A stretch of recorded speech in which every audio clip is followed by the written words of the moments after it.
for those that are interested. That should be all of you. Get it together. Rory McIlroy, buddy. Is this the new? Has he turned the corner? What's going on here? So it's interesting. I had that on. I don't know how much you watched this morning. I watched, all morning. I would call that, what do you think from an approach shot standpoint? Maybe like a B round for him? Mm-hmm. Nothing great, but he's putting really well. That's been improved a lot over the last year to begin with. The putting has. And his emotions are up and down. Like, he is as feisty as he's ever been. If Liv has brought this extra edge out of him, then you know what? Maybe that's the best thing Liv did for golf. Was it pissed off Rory McIlroy to the point where he's gone super honed in and focused? Well, I think he has certainly asserted himself as a leader on tour, and he's ascended to that position. By the way, I think that's been earned over a long period of time, in which when he's been asked to weigh in on important subjects, maybe not as weighty as the state of golf, but just you name it, he's always been thoughtful and introspective and thorough. And I've thought that, over time, the more that they turned to him and asked him the tough questions, and the more that he answered those in a really insightful manner, the more that he garnered the respect of his peers. And you began to see that. I know it actually probably happened in a way for your fandom towards him and mine. We always liked Rory. There's never been anything to dislike about Rory, frankly.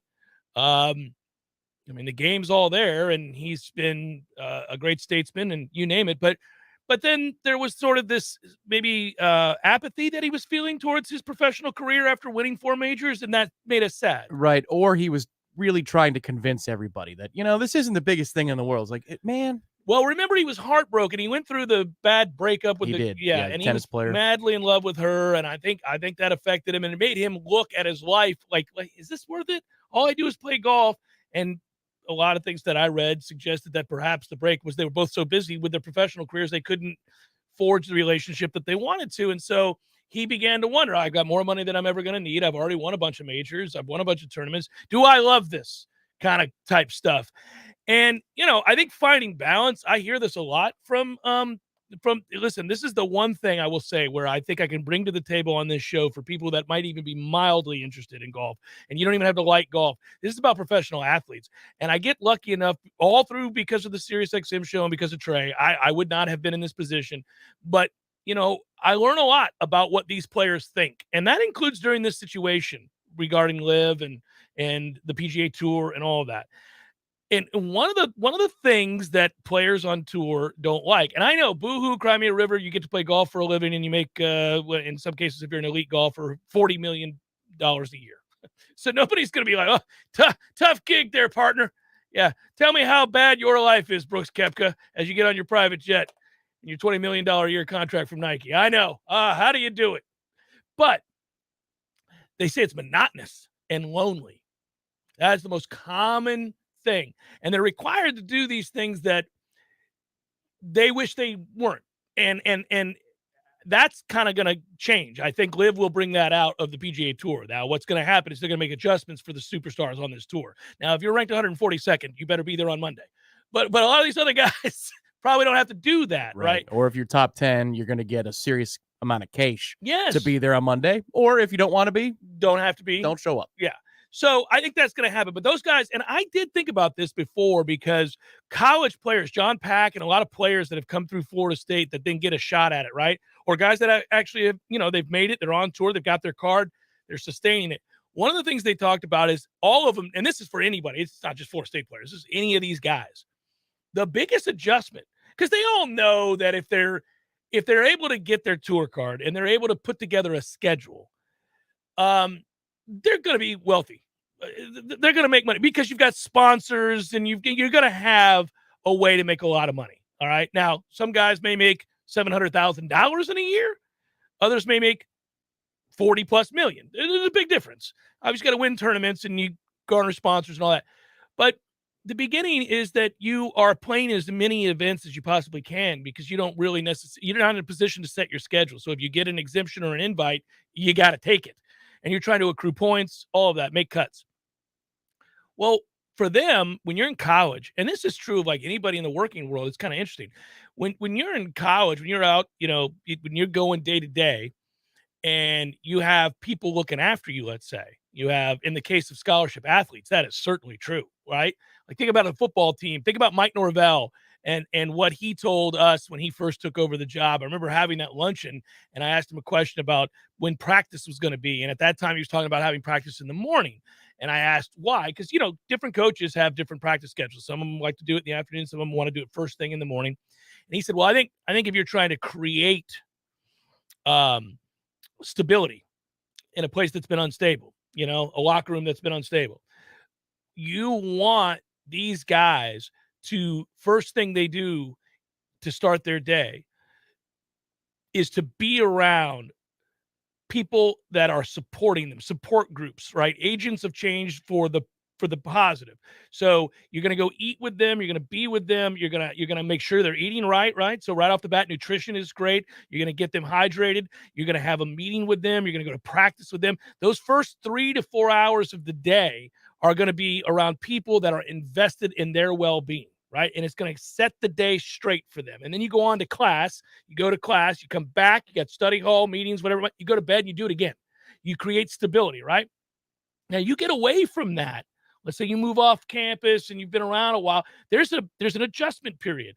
Well, on the PGA Tour with these guys, let's say I got to go play in Ohio. I get an invite to a lesser tournament than the Memorial or whatever. I go play somewhere. Well, I got to get there Sunday or Monday, and then I practice, and then I go back to my hotel room and I stare at the wall. I got nobody. I don't have anybody there, especially if I'm not rich yet and I don't really have anything. So I don't have, this team of people like Jordan Spieth talks about his team. You talk about these guys. Brooks Koepka has a team, a physio guy, a mental guy, all that, a nutritional guy. A lot of these guys don't have any of that. They have themselves and their caddy who's staying at the same hotel they are. And that's it. That's what you got. And you got a lot of time to think, too much time to think. And now you don't make the cut. Now you don't make the cut, and it's on to the next town by yourself again. And you have a lot of time to think between that place and the new place that you're going to, just how bad you suck to not make the cut. And you begin to doubt stuff, and you have nobody to really fall back on. And they get really lonely. You can't develop relationships because you're always on the road. And so they talk about that, the psychological impact that's always ignored as opposed to the physical impact and how difficult it is physically. I find all that infinitely fascinating. I think that it's funny to watch. It's a shame it didn't work out with Meaton. It definitely didn't. And I've said before, I understand why they fired him, and I'm not even surprised. But remember, one of the first things he told me was that how important in the modern era, with the influx of messaging that happens with social media, and all these guys grow up on social media. We're now to a place where we're old enough, Tom, and I certainly am, where the kids that are coming down the pike to play college baseball, college football, college basketball grew up on social media. They have interacted with all of the Twitters, Instagram, Facebooks, Snapchats of the world from day one. And while they're better equipped to kind of understand, like you like to say, it's the internet, it's not real. They get it better than guys my age, right? Like guys my age, or even younger, guys in their, early 40s, late 30s, they'll fire back at people on Twitter. But a young kid will be like, what are you doing? It's not even real. That guy's trying to get you to do that. Don't do that, Dad. You know what I mean? Yeah, but the problem is if you're in middle school or high school and bullying is present for you, you're one of the bullied, that doesn't stop. It continues. It continues. You can't, at least in my generation, yours, you go home. And your mom and your dad are in your corner, or you got your friends on the block that may not go to school with you, and everybody's cool. And then you go to school and you have to go through this nonsense. And it sucks, but it goes away. Yeah. Not in this age. It's omnipresent, right? If you stay on, and all these kids do, and it's not so easy to say, get off of it, because I say it all the time. I'm a broken record in my household. So I guess getting back to that, the importance of having the psychology taken care of, right? The mental health aspect of this. You're seeing programs, football programs, baseball programs, basketball programs, add to basically their staff. They have people, and if they don't have them there on a daily basis, players have access to those that are contracted out, that are hired and brought in. And those players can, those therapists can be brought in, sports psychologists, you name it, once a week or more, depending on how they're paid. I know Alabama does it. Alabama's been at the forefront of this. It's a big deal. Jimbo tried to do it, enacted it for a while there for Florida State. Now I think it's just standard. It's just standard. Meat wanted to upgrade that. I don't know if he did or didn't. I don't know, but it didn't work clearly. But the point is, I find that is interesting to me because the physical part of all this is all we ever looked at for the longest in my professional career, talking sports. We looked at whether or not somebody physically could or could not achieve. Were you fast enough? Were you big enough? Were you strong enough? Under pressure, could you execute shots in the case of golf or basketball? Could you make a play physically to get a stop in football? And that's all we ever looked at.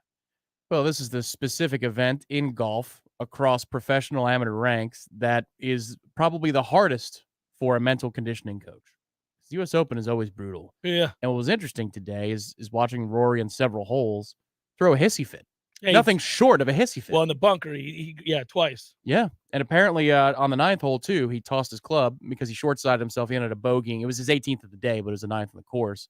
So he's at 3 under with the rest of the group, but he tossed his club on 9 from the fairway because he had a poor shot there, too, which is just not like him. Now, I don't know if that's because he's summoning he wants it. A higher level of focus and will.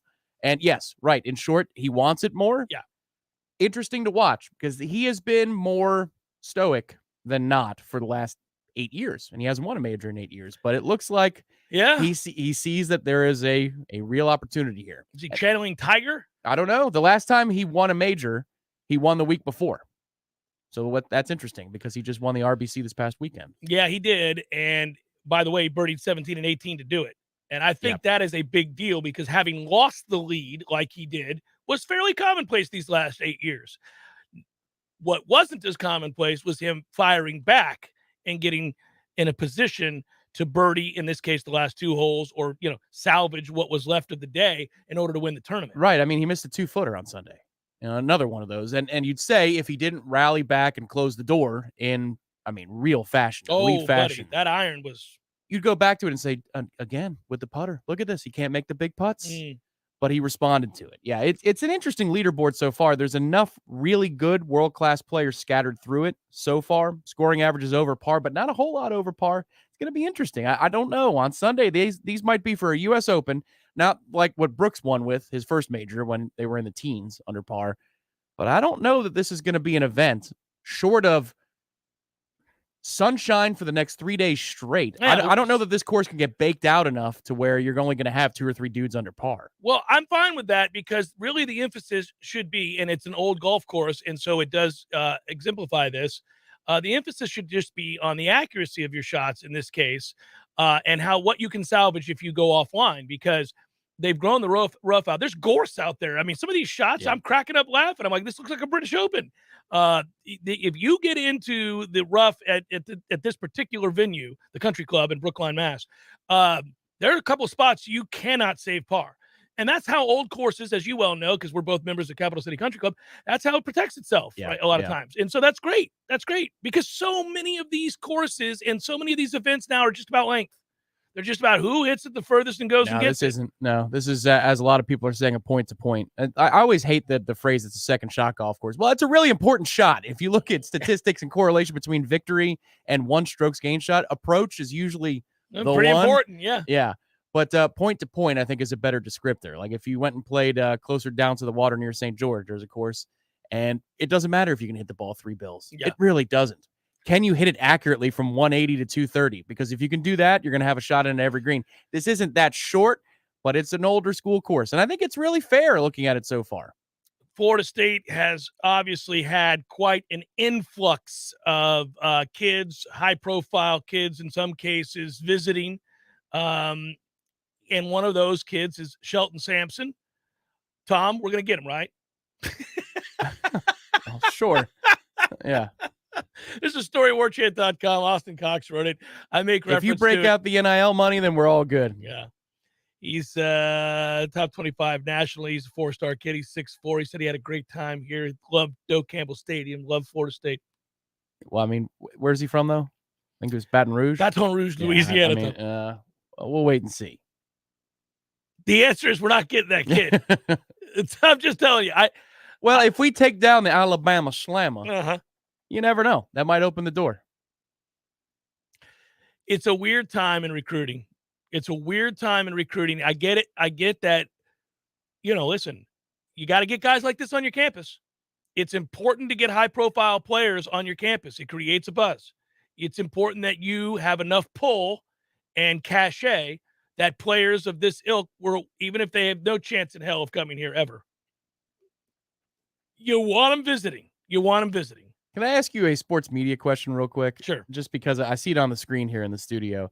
Is Damon Hack from Golf Channel like 6'5"? Do you know if that dude is huge? I don't know. I know who you're talking about. Yeah. So he's interviewing Rory for the post round, and it looks like he's interviewing Danny DeVito. Well, okay, a couple things. I think Rory is what, 5'8"? Rory's not the tallest guy in the world, but they could do better with the setup. I mean, it is it looks like he's at the US Junior Open and he's interviewing just a junior playing. Yeah. They got to fix that tomorrow. It's funny about that. They list Rory at 5'9". No, that's like listing Warwick Dunn at 5'9". Yeah, I think that's generous. I think he's about 5'8". Yeah, he's not an overly tall guy. Or did they list Warwick at 5'11"? I forget what it was. No. They definitely didn't try to pull that charade. What are we doing? 5. No. But anyhow, he's Rory's not tall. I bet Damon's like 6'3", and if Rory's 5'8", that would explain it. You remember the LA Dodgers interview where Danny was on the field? Wasn't that a great game? Where he's hammering everybody. That's what it looked like. That was a little alarming. John Rahm with a good day today. Max Homa with a good day today. Colin Morikawa had it going for a while. Ended up at just -1. It's an interesting. You said it. It's a good leaderboard. It's an interesting leaderboard. I imagine we're gonna weed out the Buckleys and Lingmerths and Domans and Harmons of the world, right? Gergelson's got no shot this week. If you want Gergelson, you gotta get him in the Lipton Tea Open. So Daniel Berger finished it even. I think he birdied his final hole of the day to shoot 70. It's a good day. Brooks goes off this afternoon. I think Seifert made the field this week. I'm pretty sure. Right. Yeah. So quite a few Noles out there. But the guy I'd bet on right. Go ahead. Jonas Blix made it. Jonas made it good. Well, of all U.S. Opens, maybe this is one that fits him a little bit better than some of the others. Blix didn't just make it. He shot 10 under. Not today, obviously, but that would be. He'd be in first place. Yes, he would be. Is John Rahm would be the guy I'd throw some money behind right now. I agree with you. Because he had a bad day shot in the second shot golf course. His second shot was terrible across the board today. 1 under. And he's still 1 under par. So look out for John Rahm. You get good odds on him. I'll bet it's probably 7-8 to 1 at minimum. Well, on this here show, we've been known to check some damn odds from time to time in the middle of a show, Tom. So we'll do just that. And there are huge names still to tee off. So all right. Jonas tees off, by the way, at 2:30. And if people don't know, Jonas went to Florida State, played in the Masters, finished runner-up in his first ever Masters. That's pretty crazy. But that said, and he's a 2-time winner on tour. But I would just say this: if you think about Florida State guys that have come through, there've been a lot over the last 10 years. He is a wonderful, wonderful representative of Florida State. Just like the nicest guy that I've had the privilege to talk to that have come through. And John Pack is a great guy. All I hear is like, he's not good. When you say that, it sounds like, but their grades are good. We get good grades. No. Jonas is Jonas has had a career. He's 38 years old. He's been on the tour. His career has lasted an awful long time. At one point, he was ranked in the top 40 in the world. He's had a good career. Top 35 in the world. But I would point out that, he's not a superstar. There's no doubt about that. If this was in Athens, you'd say, get him off my leaderboard. If he was in second or third place, who's this Jonas Blixt ruining my U.S. Open? Maybe I would. But at least Blixt has won on the damn tour. Most of these guys that I tell to get off my leaderboard are just clown shows that, no chance. Got no shot. You know who I saw in the pot bunker on 5 today? Look at Bo Hostler. I was like, oh, look at that. Bo Hostler made it. It's a fun, weird, quirky game amongst us golf fans. Like, you'll just see a guy like, I think if I gave you 3 cracks at it, you might have guessed Bo Hostler. Yeah, I would have had fun with it. Hey, if you want to have fun as a golf fan, and we'll get off golf because people are going to be like, Jesus, guys. I just tell you, is go back and watch like a golf tournament from 10 years ago when they come up like highlights. Because every year in every tournament, the week of, Golf Channel will have like, well, what do we do on Tuesday? The week of the Memorial, we'll show some highlights from the Memorial from 97. You're like, okay. So they'll do Look that, at right? those baggy khakis. So when you watch that, though, invariably, there'll be a guy you haven't thought about in 10 years, 15 years, and you're like, oh, whatever happened to him? Look at that. That's so-and-so. Yarmo Sandelin. You know, yeah, there's these moments where you're like, well, look at that. He was second that year. He was on it. What happened to him? Roca. Yeah, he was off the tour 2 years later. Roca's a good one.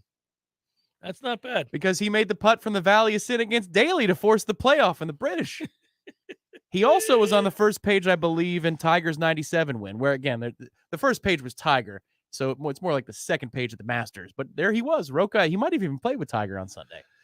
There's always, there's a friend of ours, call him that, nice enough fellow that used to work at Killarn, that his dad was an amateur and played in the U.S. Open against Tiger and was second at one point, and so he's in the Tiger Woods game. You're like, that's cool. There's my dad. Only time he ever played on the tour. It's right there. That's pretty cool. Jeff Cameron Show, 93.3 Real Talk Radio, Warchant TV. Let me tell you what T-Spark stands for. It stands for strength, commitment, teamwork, and heart. We don't ever quit until we've got nothing left to give. Our team is unstoppable. Want a guaranteed win? Call T-Spark Enterprises for your next roofing or construction project. We conquer all peaks. TSparkConstruction.com. License number CCC 1331204.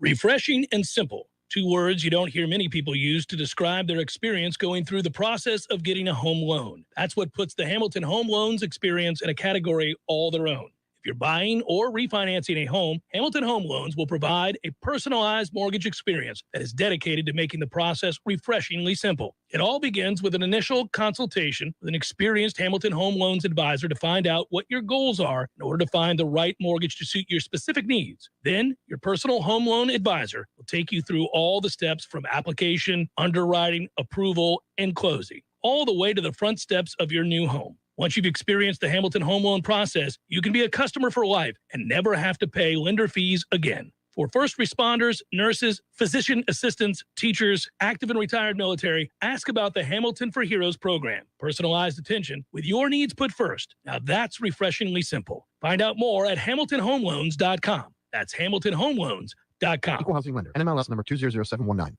When I get home from work, I'm ready to relax. So I call Swain Pools and Spas to put my pool in the back. I call Swain Pools and Spas. Now I'm soaking up the fun when I want to. Truckloads of new and used Caldera and Hot Spring Spas are available now at Swain Pools and Spas. Don't wait. Get to Swain Pools and browse the best inventory to find the spa of your dreams. These won't last long, so come see us today. Just look for the huge sign on Tharp Street or call 386-7113 for Swain Pools and Spas. I know what you're thinking right now. Where can I find a place to get my car fixed and also check out some awesome new hot tubs and spas while I wait? Well, you're in luck. Because when you bring your car or truck in to get serviced at Tallahassee Car Care, it's under the same roof as Swain Pools and Spas for tires, brakes, batteries, tune-ups, oil changes, and all the service you need to get back on the road. Choose the certified technicians at Tallahassee Car Care. Drop by our shop on Tharp Street or visit online at TallahasseeCarCare.com. You were always more than my mom.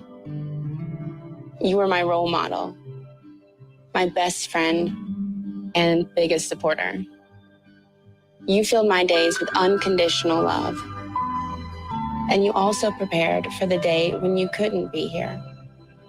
Because of the woman you were back then, I'm able to be the woman I am now. Your planning made this moment possible. Set your family up for life. Southern Farm Bureau Life Insurance. your friends for life. This is Andy Cohen. When I was a law enforcement officer, I devoted my life to a career of service and protection. Who's protecting you? Give me a call. 850-671-FARM. That's 671-FARM. Helping you is what we do best. Southern Farm Bureau Life Insurance Company, Jackson, Mississippi. Not licensed to do business in all 50 states. We all want more energy, more strength, more results. Well, welcome to Orange Theory Fitness as you take a step towards feeling more alive today. Backed by science, Orange Theory's heart rate monitored workout is scientifically designed to keep heart rates in a target zone, spiking metabolism and increasing energy. Orange Theory Fitness is a one-of-a-kind group personal training workout resulting in more energy, visible toning, and extra calorie burn for up to 36 hours. Experience a more vibrant life today with Orange Theory Fitness. To find out more, go to orangetheoryfitness.com. Cameron Show brought to you by Orange Theory Fitness. 2 Tallahassee locations, Midtown on Thomasville Road and Northside in the Village Common Shopping Center. Online at orangetheoryfitness.com.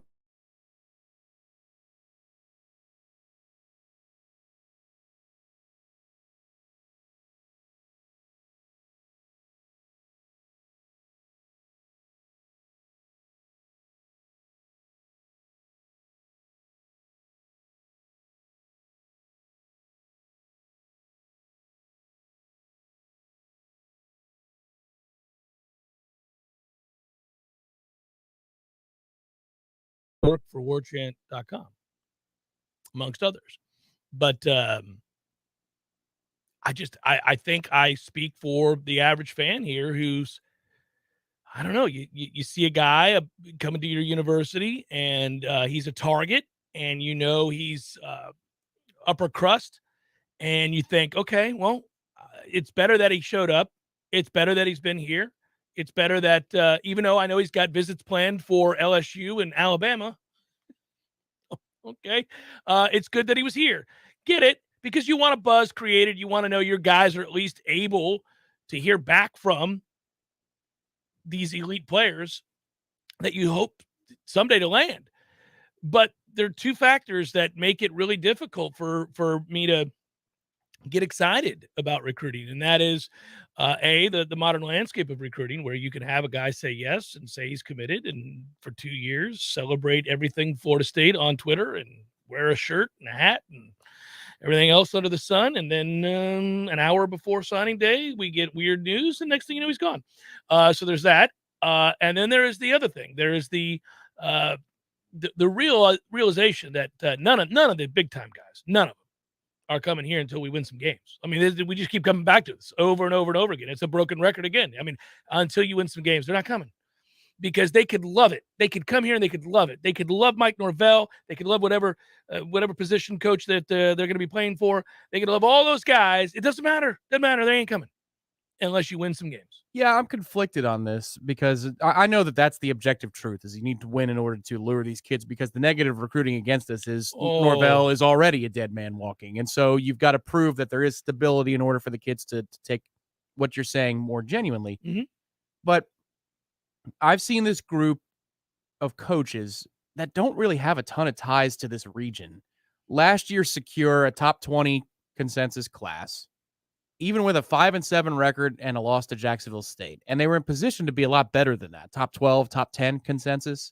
If they didn't lose to J-State, maybe they win one other game, right? And they missed out on a couple of key guys on signing day. Right. So that's, in a way, that's a positive, that you're even in a position with this group that you don't have a stone cold connected guy, down in Miami or whatever hotbed, Valdosta. Mm-hmm.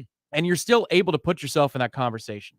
So that's the positive. So I think if you win, you could argue and say, wait till they win because they're clearly impressing kids enough without a historical track record in the region. Yeah, yeah. The negative side is I asked the grand question, okay, let's say you have a good September. Isn't it too late for this cycle? Or can you reasonably recruit 4 or 5 key players and swing the momentum so much so in 1 month's worth of football games that they will sign with you in December? Yeah, is that reasonably possible? Yes. It is reasonably possible to suggest that if you have a great September, say 4-0, I mean, like you combine the Duquesne game, and you go 4-0, that you could sway a kid who has you 4th or 3rd solely because he really enjoyed all the coaches and his visit. right? So he came here, which he is thoroughly where enjoyed it, where these guys are. Which is where this thing you're talking about right now is important. Yes, that you've laid that's that why you foundation. get him here. That's why you get him here. Right. Is you build relationships. You get him here. You can't get that kid. We know that. So what? You got him here this week. Great. So I know what the counter is. People go, oh, what? Jeff, the reason you're not excited is because you know damn well we're not getting that kid. Hold on. Yes, but there's nuance to this. You still got to get him here. You got no chance to get him if you don't ever get him here and build the rapport. So that kid comes. And he's, he's probably saying what he knows the FSU reporters want to hear. He's not going to tell Michael Langston this place sucks. That'd be problematic. But he probably just wouldn't make himself available at that point. I'm good, guys. Yeah. But the point is, so you read those quotes, and everybody wants to read those quotes. And Michael does a great job of getting those quotes from these guys. He's sitting down. Now, he's not coercing them to say this. He's asking them how their visit was. Austin's asking them, how did you like your camp? How did you like? They're going to tell you. Was today the best day of your life? So you read a kid like Shelton Sampson say the entire staff was genuine. Overall, it was a great trip for me. Well, good job, Shelton. I mean, that's what you should say. You could have been visiting Texas Tech, and you would have said something just like that. Everybody was nice here. It was a great visit. Good. Doesn't mean anything. But if you don't get them on your campus, you can't build the relationships so that when you execute the plan, proof of concept is seen, is verified by the kid. Now, all of a sudden, the kid, meaning when you win the games in September, and this year, August and September, when you do that, now that kid's like, oh, wow. All right. Now, I really did like it there. I really did like Coach Norvell. I really did like Coach Hagens, whatever you want to say, whatever the position group is. In this case, it's receiver. So maybe Dugans, who knows? So it'd be exciting. Oh, there's the extra pause. I was waiting for it. But anyhow, now the kid can think back to those visits, can think back about the good time that he had here, can think back about the relationships that he made. And now he sees a 4-0 team that's ranked inside the top 20, and they become viable. They become a realistic option. Now, at the end of the day, there are very few teams that are going to go head-to-head with Alabama. If we are on a receiver and they are on a receiver, same receiver, and all things are equal, and he enjoyed both visits, he's going to Bama. Because you can rattle off the last 10 years worth of all-world receivers that Alabama's produced, and national championships, and college football playoff berths, and SEC championships. You're just not going to win that battle. But, again, if it's a battle between you and LSU, you and Ole Miss, Florida, okay, you can beat them. You got a shot at them.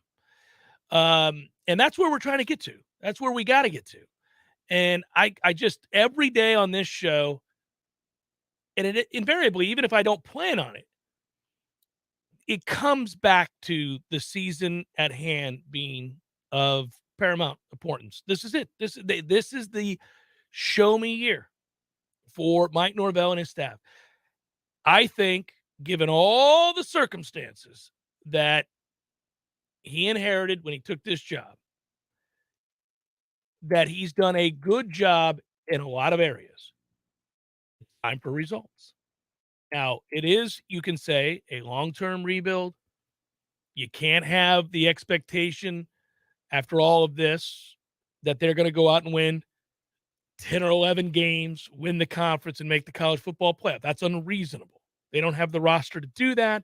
They're not deep enough to do that. They're not talented enough at key positions to do that. But can you beat the middling teams of the ACC? Well, you better. You better. Yeah, and starting with the second half of the Louisville game, that was a campaign from that point to the end of the year. That's what it needs to look like this season. Because if it does, then you are in that ballpark of 7, 8, or 9, depending upon injury luck and turnover luck. Because for the last 8.5 games of the season, they were exactly what they need to be this year. They're 5-3, 5-4 if you count the Louisville game. And obviously you did lose it, but the second half was a turning point. They were that group that was in every single game they played, even with a talent deficit. in many circumstances. You have every single game if they didn't win it. Tom, you have from September the 16th, coming off of a bye, September the 10th. From September the 16th until October 29th, frankly, that's probably where I'll stop it. I could stop it before then if you want and just say it's from September the 16th to October the 8th. You have the show me proving ground necessary to make a pretty informed, positive or negative opinion about where this is all headed with this staff, because you play nothing but ACC teams, and they are the definition of teams in this league that if Florida State is right, you beat every time. If Florida State's where they're supposed to be, headed in the right direction, if they're anywhere close to getting to where we expect them to be in soon, they can't be any worse than what, 3-1 in those 4 games. Here are the 4 games: Louisville, Boston College, Wake Forest, NC State. Yeah, I think you hate. I mean, I know. What's I know, more likely, 2-2 or 3-1 in that situation? Well, 2-2 is far more likely. Yeah. I'll tell you what you can't be. You better not be 1-3 in that right. stretch. Yeah, then you're playing Clemson and you're looking for quit watch against Clemson. At that point, you know. I mean, we'll get there when we get there, and there'll be plenty of things that happen between now and then that will help shape an opinion. But I'm just saying, you starting in the middle of September, you have nothing but ACC games, and they become I mean, that's the stretch. Because listen, Clemson, you're going to be a decided underdog even here at home, in all likelihood. So I'm just excluding that because I'm going to separate that Clemson team out. They are the outlier of the ACC. They are a national championship contender most years, or at least they have been, and they've recruited like it. So you're not big enough, strong enough, fast enough. Now, somebody might say, well, you almost beat them last year on the road. Yeah, I know. Circumstances, things play out to where maybe you are in a position to beat them. They got terrible quarterback play last year. I think they were stunned by that. There's been a lot of change over at Clemson. So I'm not saying that there's not a possibility that we watch them continue to slide. That'd be great. But if you're only basing it on the significance of the roster, Clemson's roster is way better than Florida State's roster. It's not close. But Louisville's roster is not. Boston College's roster certainly isn't. Wake's isn't. Experienced quarterback, yes, but they're not appreciably better as a roster than Florida State, if at all. And NC State's roster is better. But again, it's NC State. It's not Clemson. They haven't recruited the way Clemson has. They haven't recruited the way, LSU has, let's say, a team you're going to play at the beginning of the year. Those 4 games, circle those sons of bitches. Those are the ones. Yeah, I feel like it's almost suited as well next hour for Solving the Future or something along those lines. But you're looking at the schedule and the breakdown before the second bye. We get 2 byes this year because we start in August. That second bye week is the week of October 22nd. Yep. You'll have completed 7 games at that point. I guess maybe that's the question for the Solving the Future, not now. 5 and 2? Well, how many do you need before that bye? And that's worth discussing because once you come off of the bye, it's Georgia Tech to start, and it's here. Yeah, and then for it's Christ's at sake, Miami. can we beat them? Yeah, right. Yeah. At Miami, maybe not. Syracuse here. No, it's on the road. It's up there. Sorry, it is kill up there. them. Either way, They correct. suck. That better not be a game. Hopefully a gutted Raging Cajun crew. We'll see. By then, we'll know whether or not they were able to just reload with Napier gone. They're Probably not. They lost half their roster. And then you get Florida here, and it's a night kick on a Friday of Thanksgiving week. I mean, so if you get to that bye week above 500, then you could start and dare to dream a little bit about real momentum. Yeah, but the problem is, again, we're talking about recruiting. Go back to recruiting. It's too late. That record against Louisville, Boston College, Wake, and NC State, man, that's it. Let's go. Put yourself in a position to win the hearts and minds of kids on the fence. Everything's sped up now. Boy, we need to do, we're all talking about the great trip that we're going to have in New Orleans, and it's going to be fun, and we're still ironing out those details. But we got to do something that Friday at the Louisville game, too. I know you say that you want to go, and maybe will, but if there's a contingent of us that are back here, that's an all-day event getting ready for that. And I get nervous talking about the game. That's a big one. No matter what happens in New Orleans, it's a huge game. Oh, yeah, it absolutely is. I get nervous talking about it. I really do, because I want this group to succeed. They've put in the work. They have worked their ass off. Now, they haven't always won out in recruiting. They haven't always been able to get and do as good a job as I was hoping they would do in recruiting. but they have put in the work. He has flipped the culture. All those things are true. He cares deeply. Those kids, they care about being here. All that is true. I want them to succeed. Above and beyond my love of Florida State, I want them to succeed because I've watched how hard they've worked, and we've watched it all. And I don't want to start over. Who the hell wants to start over? Because even if you arrive to the conclusion that, if you arrive at the conclusion that it's not going to work, they're not getting it done. We're not taking big enough steps forward. We're mired in mediocrity. It's a shame that he inherited what he did, but he was paid handsomely to do something about it. It's not happening, and we're probably going to move on. Like, let's say you arrive at that, and I'm not assuming that that's going to be the case. The thing that sucks about it is there is, at that point, a resolution. You're no longer in limbo, and not being in limbo feels better than being in limbo. Nobody likes the in-between. Even if what you're facing is daunting, if you know how you're going to go about the process of overcoming whatever that challenge is, could be weight loss, could be anything, right? If you just have a game plan, it's easier to do it. Once you've resolved to do it and you've decided this is what we are. So there would be resolution at that point. It would feel better than being in limbo, but it would also be heartbreaking, because even though you now know your answer, your truth, you got to start the hell over. And man, there ain't no magical pill that this place can take where all of a sudden they're in tip-top shape. They'd be starting over again. Think about how many times. So Jimbo, obviously Willie, and then you would have Norvell, and you'd be bringing in a fourth guy in that short a period of time. Man, whew. The prescription of Mark Stoops could work. It could work, but let's not go there. No, don't want to go there. Want to feel damn good. Doak Campbell Stadium on October the 15th. I want to walk in with irrational confidence. You know how you get that? You go 3-1 of those 4 games. There might be some irrational confidence. And everybody's talking about Dabo is, he's just not the same without his assistant coaches. Yeah, he's looking a little punch drunk. Answered all those questions. He snapped at a reporter every week. Yeah, it's getting a little weird. Yeah, I want to dare to dream. Walt Deptula saying, I don't know, Jeff. Looks like these guys might have quit on Dabo. Jeff Cameron, Show 93.3 Real Talk Radio, Warchant TV.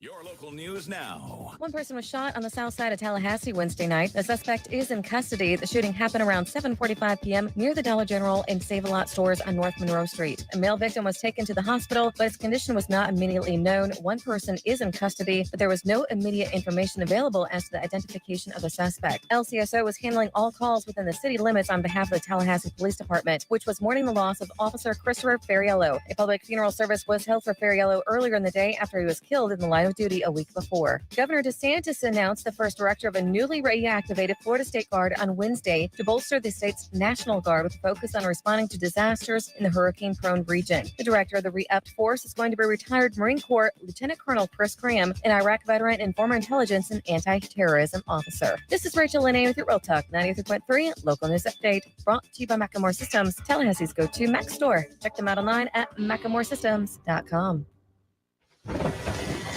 This is meteorologist Paul Trombley with your Real Talk 93.3 weather update. A heat advisory continues until 8 p.m. tonight. Partly cloudy skies this afternoon with a slight chance for isolated storms. High of 99, easterly winds 5 to 10 miles per hour. Slight chance for isolated thunderstorms again tonight. Lows dip down to about 75. Partly cloudy tomorrow. Slight chance for scattered storms 99. This report is brought to you by the Lawn Johns. For all your landscaping and lawn care needs, visit thelawnjohns.com. Right now, 96. Well. Hey, Jeff, look at this place. Yeah. Well, doing well. It's been a while since I've seen you, brother, but, it hasn't been a while since I've been over to Gordo's. I go there on the regular because of you, Eddie. Well, we keep you regular. Well, that's true, but I think of Gordo's as a place to sit down, have a cold beer, talk to your friends, enjoy the sports, eat the delicious food. But I think of you as Uncle Eddie, a man who takes care of his people and takes care of the town. I appreciate that, Jeff. Hey, and we'll keep you regular. Gordo's, bringing the flavor and flair of Cuban food to Tallahassee since 1996. Well. Hey, Jeff, look at this place. Yeah. Well, doing well. It's been a while since I've seen you, brother, but, it hasn't been a while since I've been over to Gordo's. I go there on the regular because of you, Eddie. Well, we keep you regular. Well, that's true. But I think of Gordo's as a place to sit down, have a cold beer, talk to your friends, enjoy the sports, eat the delicious food. But I think of you as Uncle Eddie, a man who takes care of his people and takes care of the town. I appreciate that, Jeff. Hey, and we'll keep you regular. Gordo's, bringing the flavor and flair of Cuban food to Tallahassee since 1996. Here's what you missed on the Greg Tish Show. There's a TikTok that's going viral because of a butter softening method. They are putting the Vermont Creamery butter in the waistband of her pants. Give it 5 minutes. You can go and measure out your ingredients, and then your butter is ready to go. You cannot do this in Florida. No. Because your pants will be full of butter in 2 minutes. Somebody try it. Post on TikTok. Unless it says juicy across the back. The Greg Tish Show, Monday through Friday, 6 to 9 a.m., only on Real Talk 93.3. Cameron Show is sponsored by the legendary team at Hamilton Home Loans. Great rates, cutting-edge technology, and transparent communication is the recipe for a 5-star mortgage experience at FSUHomeLoans.com.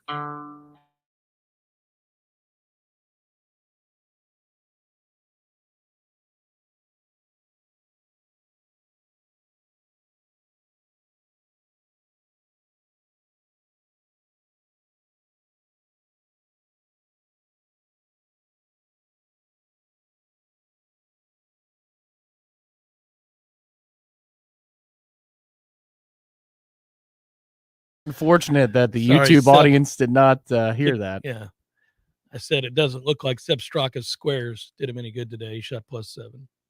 Square strike. Mm-hmm. It's amazing what they can do. It's a shoe.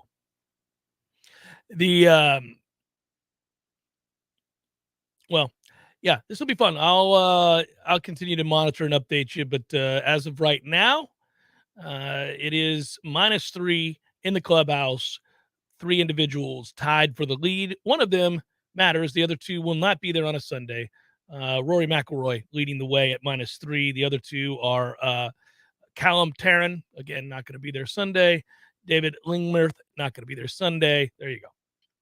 No cascading of booze, no booze of any kind that I could determine, and that would be the cheer, not the liquid, for Phil Mickelson, who just teed off at the 1:47 tee time. Yeah, he's a politician. He'll smile and wave, and I think people saw that faraway look in his eyes that, come on, guys, you know I'm defending a lie, and I know it, but just let me get this money. I owe $100 million to people. What do I got to do? I had to do it. I pissed away my fortune. I've got kids and a family, and there are guys that'll hurt me if I don't get this money.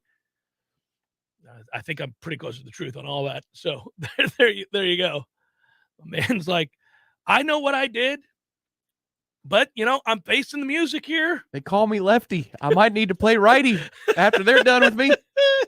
I mean, that was something. That was you think about the press conferences you've seen over the years. Some go disastrously, some go swimmingly, some are, and then there are the ones that kind of just, you feel uncomfortable while you watch him because you know the guy's in a pickle and he doesn't even believe what he's saying and he looks like he's hurting. Phil winced a couple of times in that press conference. That was weird, man. There was some of those physical anguish. Oh, some of those questions pierced his soul. Yeah. He winced. You don't see too many times that a man's question to another man causes the one who's asked to wince. Oh, Urban Meyer never winced. Oh, never once. Maybe Phil wincing makes you understand that he is human, at least. I mean, like, he knows what he did. Yes.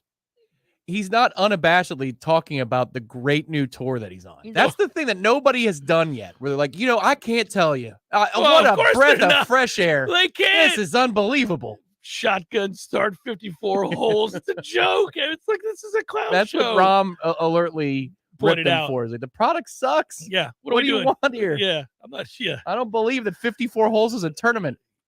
Well, and he wants to be compared to, his career. He wants to be able to juxtapose against the greatest players to ever live and to compete against them, by the way. I mean, you're over there competing against freaking tire salesmen. I mean, what are we doing? There's some dudes over there. You're like, what? Yeah, Phil was in. Jack Terry. Who the hell is Jack Terry? Phil was in a special kind. He was clearly coached to take his time, answer the question with as few words as possible, and then let the silence reign. It was almost Brady-esque, and I'm not necessarily tying those two individuals together. It's just when you watch Tom Brady go through a midweek press conference in Tampa, he chews on gum, first of all, or his tongue or whatever. And he's like, so that's what we're looking for this Sunday. And then he'll pause, and the pressure is on the question asker. In this case, though, the media did not flinch. Oh, they did were not ready. flinch. They were ready for this whole thing. Yeah, you saw Kyle Porter's tweet. That was great. Anybody with a question for Phil Mickelson? He showed a massive he showed like just a sea of people. Like, yes, we're ready to ask several. So they had a top 5 list that I think I saw of coaches and their odds of winning a national championship, to their first national championship. And I don't know why I didn't think of this, but Ryan Day was number 1 on the list, and I don't know why I thought Ryan Day had won a national championship. Ohio State's been so good. Yeah, he's there. He's always knocking. Yeah. They didn't miss a beat. No, they didn't miss a beat at all. And he has done a great job. And I don't know why I thought he had already won one, but he hasn't. And yeah, he would be very high on that list of coaches that have a shot to win and get their first national championship. They had few others bold predictions, if you will. It was kind of a fun little thing to go through, but Lincoln Riley, wouldn't you put him at 2? I would put Lincoln Riley at 2. He hasn't won a national championship. Not as a head coach. What is the wager? It's not this year. It's just first to do it. Of the coaches in college football that have not won a national championship, what order, who's first up, who's best odds, all that stuff. I put Lincoln Riley second, behind Ryan Day. Probably, yeah. Hour number 2, forthcoming. Stay with Jeff Cameron Show 93.3, Real Talk Radio and Warchant TV. Real Talk Radio and Warchant TV. Hi, my name is Shannon Pash, and I'm the principal at Red Hills Academy. We will provide a challenging, rigorous curriculum. We will also work with our students to teach them how to set goals and then how to work to reach those goals. Red Hills Academy will offer the Spanish language every day. Relationships are really important to us, not just with our students, but with our families and the community. This benefits parents and students alike because parents get that involvement within the school. Easily apply online today at redhillsacademy.com. Hey Tallahassee, it's Sarah with Seminole Auto Glass. You're probably driving right now, which means you're surrounded by glass. Did you know that each piece is made differently? Your windshield is 2 sheets of glass with a thin plastic in between. This allows it to take an impact without going all the way through. Side and back glasses are typically tempered. This strengthening process is what allows them to be shattered in the event of emergency. Regardless of the glass or how it breaks, we can help. Trust your local auto glass experts. Seminole Auto Glass, proudly serving the Big Bend for over 15 years. Better call Seminole. Hey, Noles fans, our partner ISF Inc. is a national management and IT consulting firm located right here in Tallahassee, Florida, solving the future for state governments through strategy, process, and technology. As a trusted advisor for state governments, ISF knows the importance of defining a clear and detailed strategy. Our friends at ISF can help your organization create a strategy that sets you on a path to success. ISF, your vision plus our expertise brings your brilliant ideas to life. Visit ISF.com to learn more. ISF, solving the future. Welcome back to the quickest podcast ever, brought to you by Kohl's. Today's topic, Father's Day deals. Dads can be tough to shop for. Not at Kohl's. I got my dad a shirt for just $11.04. Okay, that is pretty great. It gets better. You can take an extra 15% off already amazing deals, like 20% off grilling tools, and not to mention, 25% off Under Armour gear. All right, I'm sold. Oh, and you can save even more with a Kohl's card. More style and more savings? On my way there now. Select styles, 15% off items, June 19th. Under Armour coupons do not apply. Some exclusions apply. See store or Kohl's.com for details. Hey, Dad? Cool if I change this? They may not get each other's music, but they can both get a COVID-19 booster shot. Because the CDC recommends booster shots for people 12 years and older after completion of a primary series. Schedule an appointment as soon as you are eligible. Sponsored by BioNTech and Pfizer. There's fun to be had every night at the Corner Pocket. Take home prizes on Trivia Tuesdays and Beer Bingo Thursdays. And kickstart your weekend with Martini Fridays. Plus happy hour runs every weekday and game day specials every time the Noles take the field. Watch all the best games at the Corner Pocket's Vegas Wall, featuring 560 inches of flat screen TV heaven. Oh, really? The best food, the best drinks, and the best place to watch all the games. Tallahassee loves the Corner Pocket. Coming up next, more of the Jeff Cameron Show. Live and local on Real Talk 93.3. WVFT. Greta Tallahassee. I'm John Scott. The House panel investigating the Capitol riot has resumed its hearings. The House Select Committee turns its attention largely toward former Vice President Pence, who was asked by then President Trump to refuse to certify the 2020 election results. Severe weather rolling through the Midwest has led to more problems at Abbott's baby formula factory in Michigan. Production has halted at Abbott Nutrition's large baby formula factory in Sturgis, Michigan, less than 2 weeks after it started up again. Abbott spokesman Jonathan Hamilton says they need to assess the damage and re-sanitize after severe thunderstorms and heavy rain late Monday led to flooding in a few areas of the facility. The plant was shut down in February after the Food and Drug Administration began investigating bacterial infections among infants and found numerous violations at the plant. The company was allowed to reopen when a severe shortage of infant formula drew nationwide attention. Abbott says they are at 95% of their pre-recall formula output from different factories and had prioritized ramping up production of its EleCare specialty formula so it can meet that need for now. I'm Jennifer King. Also at townhall.com, correspondent Rita Foley reports on what higher interest rates mean for you. Each rate hike means higher borrowing costs for you and for businesses. New home mortgages, car loans, credit cards, all of that and more expected to go up. And each time would-be borrowers find loan rates too expensive, the resulting drop in spending weakens the power of the economy. Not since 1994 has the central bank raised its key rate by as much as it did on Wednesday. And until Friday's nasty inflation report, traders and economists had expected a rate hike of just 0.5 percentage point on Wednesday, not 0.75. The Dow is down 780 points, the NASDAQ off 485. More at townhall.com. Hey, I'm Andy. If you don't know me, it's probably because I'm not famous. But I did start a men's grooming company called Harry's. The idea for Harry's came out of a frustrating experience I had buying razor blades. Most brands were overpriced, overdesigned, and out of touch. At Harry's, our approach is simple. Here's our secret. We make sharp, durable blades and sell them at honest prices for as low as $2 each. We care about quality so much that we do some crazy things, like buy a world-class German blade factory. Obsessing over every detail means we're confident in offering a 100% quality guarantee. Millions of guys have already made the switch to Harry's, so thank you if you're one of them. And if you're not, we hope you give us a try with this special offer. Get a Harry starter set with a 5-blade razor, weighted handle, shave gel, and a travel cover, all for just $3 plus free shipping. Just go to harrys.com and enter 3388 at checkout. That's harrys.com, code 3388. Enjoy. Right here in our hometown is a local spot where you can take a break from all your worries. A place where everybody knows his name is Smitty's Tap House and Grill. Smitty's deep appreciation for fine craft beers and tasty bar treats sets the stage as the ideal local neighborhood pub. Want to know more? Just visit Smitty'sTapHouse.com to check out the full menu. Come see us at Smitty's Tap House and Grill on Thomasville Road, just north of Cary Forest Parkway. You'll be glad you came, where everybody knows his name.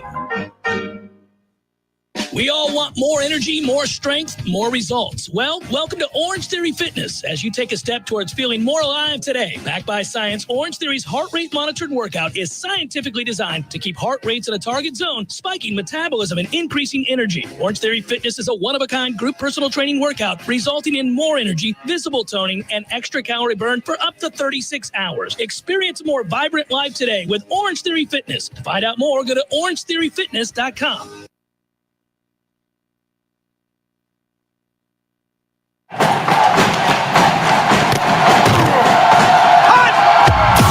Broadcasting live from Florida's capital city, this is the Jeff Cameron Show, brought to you by Orange Theory Fitness on Real Talk 93.3. Now, stop what you're doing and listen closely. It's time for the Jeff Cameron Show in 5, 4, 3, 2, 1.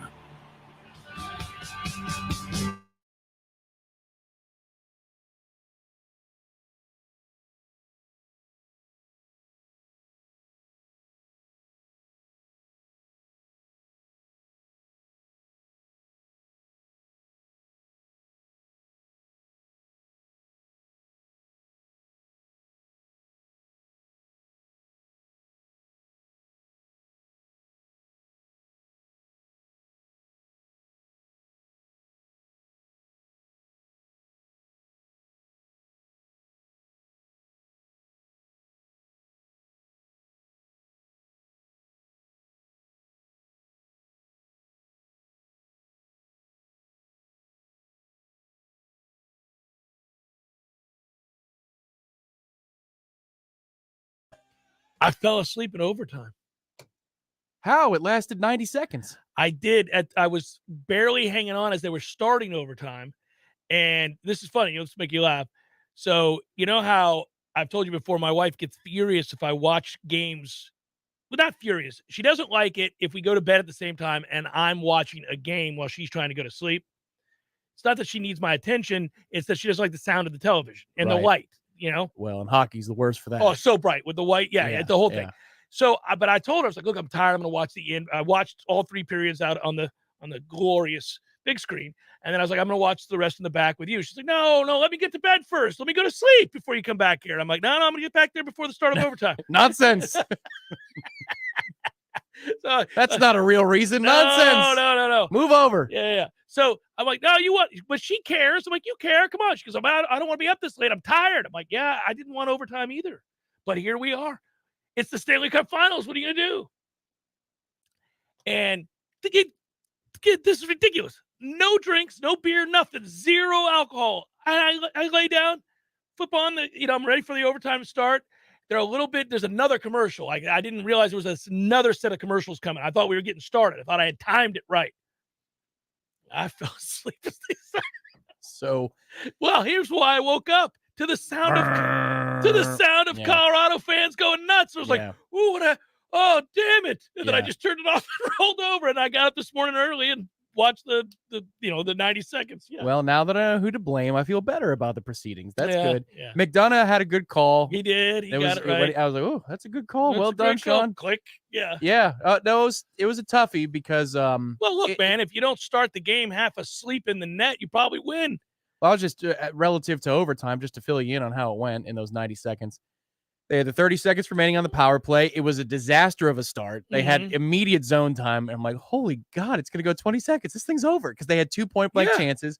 We go down the other side. We have a point-blank or 2, and then a couple of bounces and a bad play. Turnover in the neutral zone, and then that's a toughie on 98. It's a bouncing puck. You're just trying to get it out of dodge, and it goes, right to an avalanche. So, yeah. That's unfortunate. That's a toughie. I'm not worried about it. I'm a little worried about the series. That looked a little different, but Saturday will be the tale. We could even lose Saturday, but if we look better, we've watched this, man. They have been amazing. They have done a good job of adjusting to whatever it is that they weren't anticipating. And then, we lost 6-2 to the Rangers in game 1. That's correct. And and by the way, all networks have to stop this. It is the internetization of commentary, right? When a game ends, and it's a 7-game series, could be the NBA, which is back on tonight, and if Boston can avoid turning the basketball over 35 times in a game, they might win one of these and force game 7. But when a game ends, it is not required of your experts, your analysts, your former players, or anybody else to immediately then make grandiose statements about what it means for game 2, 3, 4, 5, 6, and 7. Don't do that. Don't do that. Not when you have evidence from the series before that 6-2 mattered. Not at all. Right. I'll do you one better. The Lightning just rolled out there and steamrolled the Rangers once they figured it out. Sure. Defensively. Yes. Okay. So 6-2 had no bearing. Like none, other than the adjustments that allow the Lightning to make. Weeks and this other guy are like, well, that's a huge win for Colorado. If they don't win that game, they're not going to win this series. You don't know. I get that it's important. Yeah, that might Colorado. Be true. Well, because they've got their own internal mental demons. Correct. Of blowing, real good chances to win games, win series, win cups. I get it, but you need to emphasize that it's all psychological at that point. You can't tell me that there won't. Game 1 to game 2 in any series, you see massive adjustments by both teams, always. Right, and our staff even says we don't like game 1s because we don't have anything to adjust to. So I understand that. And look, Toronto had us in the first. Toronto had us on the ropes. Mm-hmm. The Florida series really was. We were better twice. It was a coin flip game once, and we were worse once, but we won all 4. And then the Rangers had us on the ropes. We're down 2-0 in game 3. So yes, I understand all those. All I'm saying is shift for shift. Colorado is very much the most talented group that we've seen so far.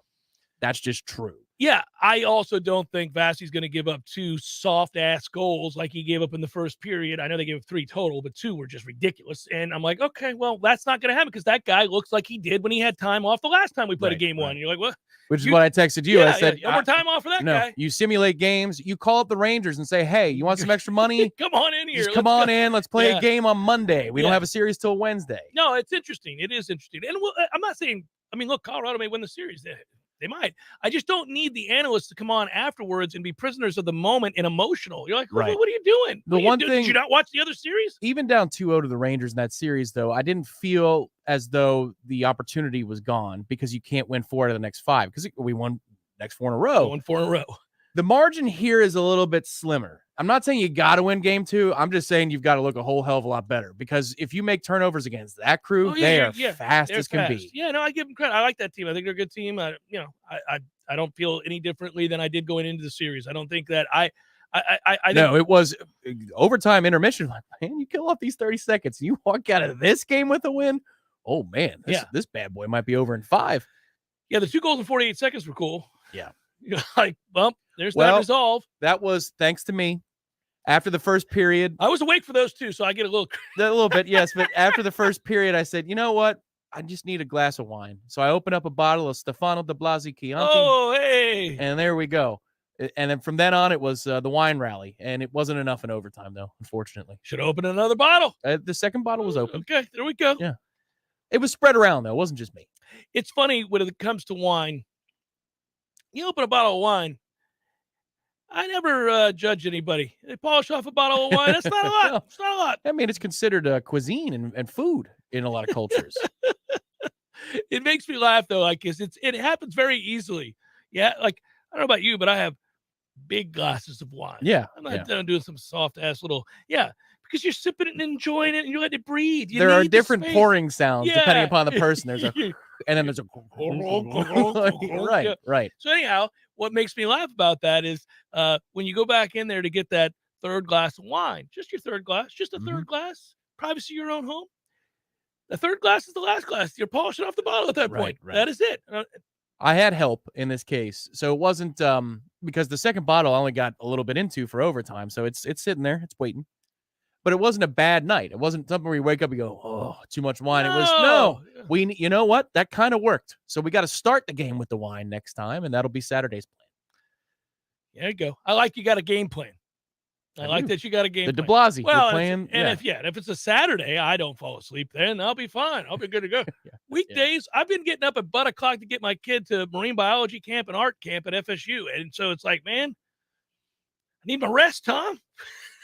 Got things going on. You're welcome to come over to the house on Saturday. Maybe that's I'll open up the wine. Let's go. I like. If we win, though, then you're committed for Monday, Wednesday, and Friday of next week. That's it. I'll be at your house every night. Jamie's gonna be like, again with Jeff? Why is he on our couch again watching this game? I like Jeff, but Jesus. The Chase Lounge is supposed to be mine, Tom. 3 times in 4 days. Oh, there's the Cameron seat. I'm going to come through the door with a glass in my hand like, all right, let's pour them. Let's go, Bolts. Get out of the Cameron seat, Jamie. That's Jamie, mine. Come on, that's where I sat on Saturday. My butt cheeks right there. Look at it. She won't be in town on Saturday, so you could take the Chase Lounge. Update from the U.S. Open. A nice mix of world-renowned elite players near the top of the leaderboard, if not tied at the top of the leaderboard, and a whole bunch of bums. That's what we got. The juxtaposition of greatness and bums. It's all relative. If you're playing in the U.S. Open, you're a great player. But come on now. When you turn on the tube today and you see Joel Dahman, David Lingberth, and Callum Tarrant, you're thinking, what in the world are we doing here? But then you look a little closer and you go, oh, there's Rory McIlroy. There's John Rahm. There's Colin Morikawa. There's the once great Adam Scott. There's Max Homa and Will Zalatoris. Just something inside baseball for you, meaning golf. If you ever have to have the head of the USGA on, be ready. Do you see that guy's presser yesterday? It's like Jimbo on a Monday, and Jimbo is special Jimbo. Yeah, no, I remember. Michael Wan. I saw it.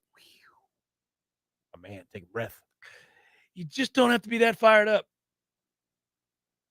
Show some patience, some even temperament. Right.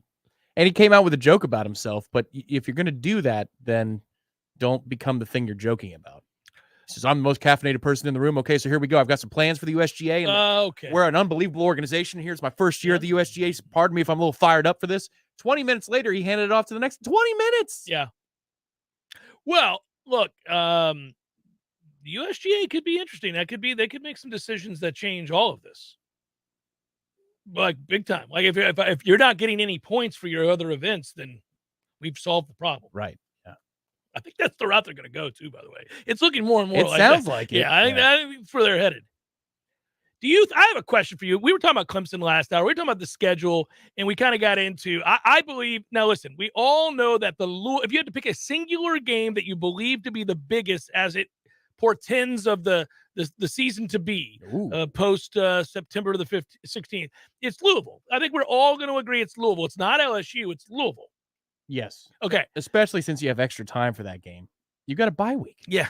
You better come out better swinging. be ready. You better come out swinging, man. You better look good. Go win that game.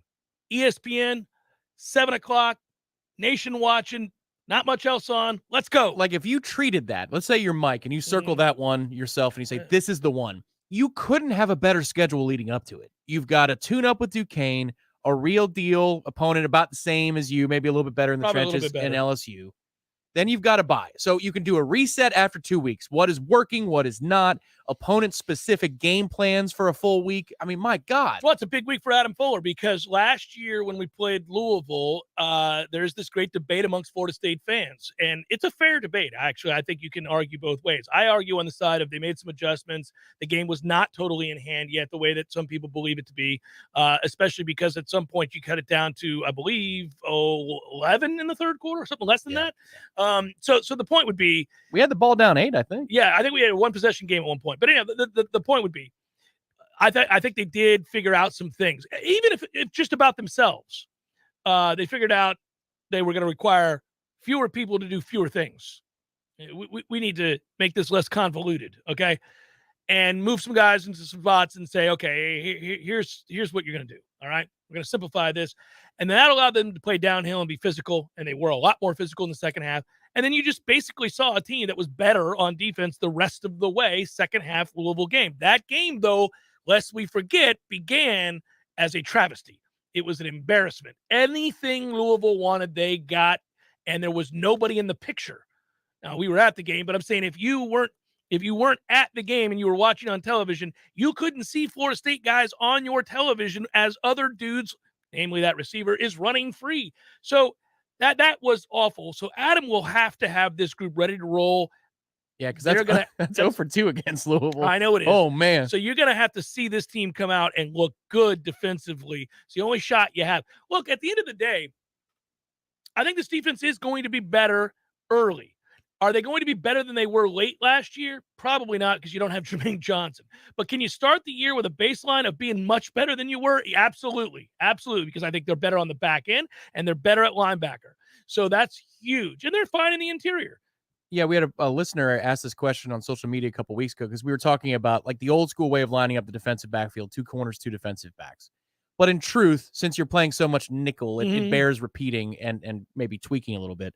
You know your 2 safeties, Robinson and Dent. Yep. You like them, especially with the way they played at the end of the season. Yes, very much so. You've got Duke Cooper on one side. Yep. You like him. You don't know who your other corner outside is going to corner. Be. You don't know. And it could be Kevin Noles.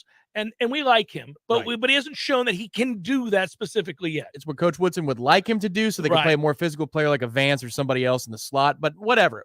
Noles is going to be in your 5-man defensive back rotation, and he's one of your top 4 guys. Yep. So you got 1 question mark. That's it. Last year in the defensive backfield, you had 4 question marks. There's like Jamie Robinson was a good player. Akeem Dent was not reliable. Like if you're talking about that same point in the calendar, September, Akeem Dent not reliable at all. Travis Day, no. What the hell is that? That's not working. Jerryon Jones, get minced meat. Brownlee can get beat over the top. You are much, much better at the defensive backfield to start this season. And Tatum Bethune in the middle now. You're starting to anchor this thing. Travis Jay had a better camp than anybody would have guessed. Meaning this past spring? Yep. Yeah, agreed. But I'm again, I don't know that he's going to be in a conversation for outside corner. Just trending in a good direction. I think with him, it's a matter of confidence. He could never find the ball. He got beat often because he couldn't find the ball. He would be in position. He just never made a play on the ball. I'm not telling you Travis Jay is the guy slated to win that job. I am saying he is one of the most athletic individuals on this team. He is one of the best athletes on this team, period. Anybody, name any, the list is short of people that are more athletic and lengthy than Travis Jay.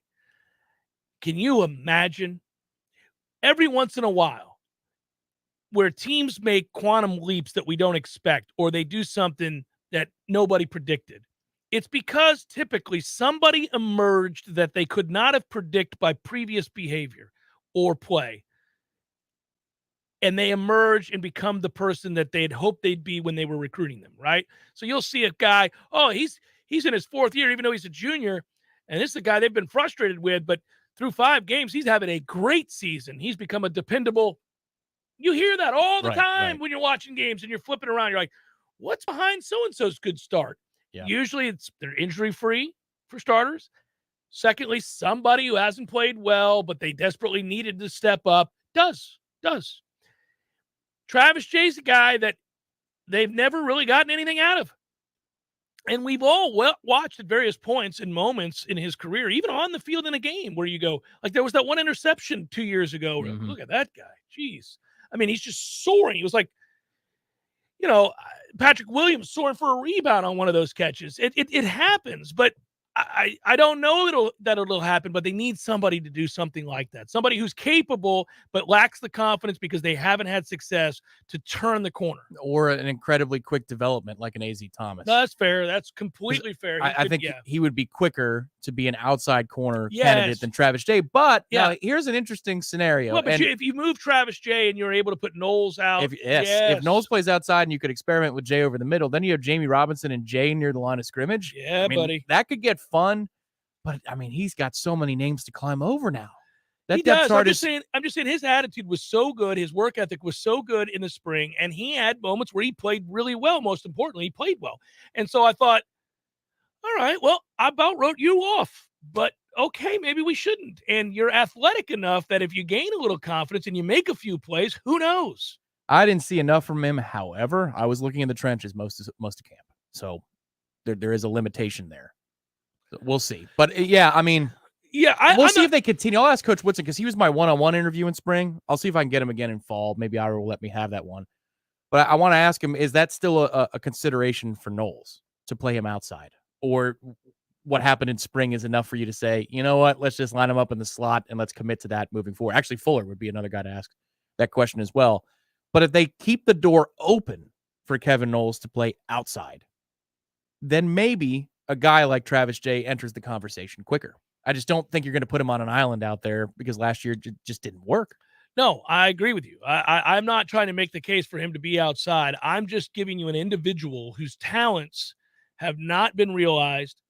I'm not blaming that all on coaches. Some of that's on Travis Jay. Most of it's on Travis Jay. But I just would like to see that kid become the player that his athleticism suggests he should be. Who was it that fixed Auden Tate would be my question. Because remember early in Tate's career, he wouldn't go up and get the ball. Could never high point anything. And then timing was terrible. The switch flipped, to your point. Now, this is offense, I grant you.